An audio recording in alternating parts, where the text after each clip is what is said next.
regarding the Putin and President Trump summit on Friday, why not invite Ukrainian President Zelensky to that summit? I know the president said yesterday that he planned to speak with him right after the summit and even before, but why not invite Zelensky, and whose decision was it to not invite him? Was it the president or was it President Putin? Well, this meeting came about because the president of Russia asked the president of the United States to meet through his special envoy, Steve Witkoff, who, as you all know, traveled to Russia to have a conversation with Putin at his request.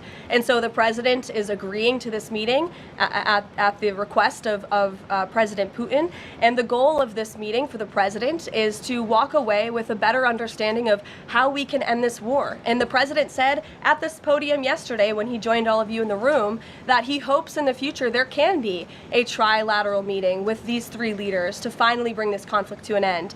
But this administration has really used every lever, has taken every measure to achieve peace through a diplomatic solution. And I think the President of the United States getting in the room with the President of Russia, sitting face to face rather than speaking over the telephone, will give this president the best indication of how to end this war and where this is headed. Learning that President Trump spoke with Ukrainian President Zelensky, I was curious if you can share any more details about their call, and did Zelensky give President Trump any red lines, any non-starters ahead of this summit on Friday? Look, I don't want to reveal the private conversations between the president and President Zelensky, but what I can tell you is that the president has deep respect for all parties that are involved in this conflict and are trying to bring this conflict to an end.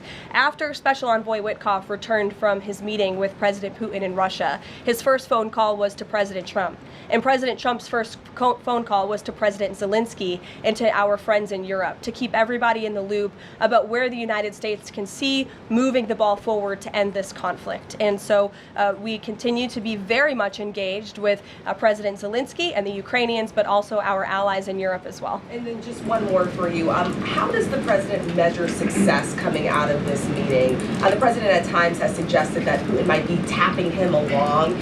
Is he prepared to walk out of this meeting if he senses that Putin is not serious about ending this war? I think I just answered that question for you and what the goal and the expectation of the meeting is. And I won't jump ahead of any hypotheticals, and I'll leave it to the president to speak to all of you after the meeting, which I'm very confident he will. Steve. Is he optimistic that a deal will emerge from this meeting, or is he simply going to listen? I think this is a listening exercise for the president. Look, only one party that's involved in this war is going to be present. And so this is for the president to go and to get, again, a more firm and better understanding of how we can hopefully bring this war to an end. The president said at the podium yesterday twice that he was planning to go to Russia. Was that a verbal slip-up, or does he actually plan to go to Russia? Perhaps there are plans in the future to travel to Russia, and on Friday the president will be meeting with the Russian President Vladimir Putin in Alaska, as you know. Does the president plan to meet with Putin one-on-one? Yes, that's part of the plan. And as for the other mechanics and logistics, I will let our team speak to that when they're ironed out.